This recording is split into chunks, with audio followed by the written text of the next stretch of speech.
by telling you a story I heard just this past week. I was speaking at Chick-fil-A's retreat center called Wind Shape, and this has nothing to do with forgiveness, but it has a lot to do with believing in God. There was a man that shared that he and his girlfriend had just had their seventh baby, and both of them were crackheads. And they had, I think, all of the children but the baby taken away from them by Child Protective Services. And one day, the baby was 7 months, seventh baby. This man takes the baby down to Child Protective Services and says, I got to get my act together. And my girlfriend's act is worse than mine. You take care of our baby.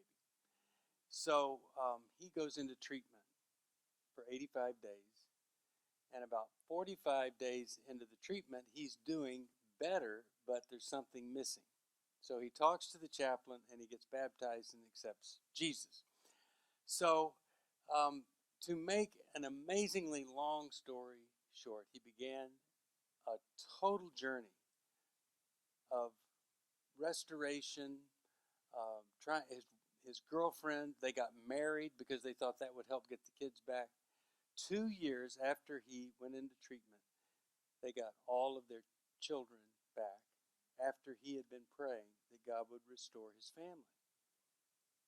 But a few days after all the kids came home, he got a phone call from someone that had been paid $400 to find him.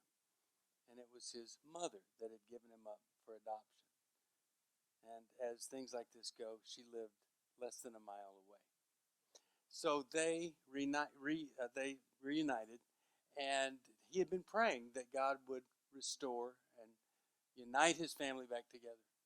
So when they had this amazing meeting together, he asked, "Where is my father?" And she said, "Have no idea." And they began a search for him and very quickly found him, and both went to see him. And he says, I don't know what happened, but while we're there, he asks her to marry her, and they get married. And so God just brought this whole family back together. Well, he started helping other people who were in the same place that he was, he and his wife.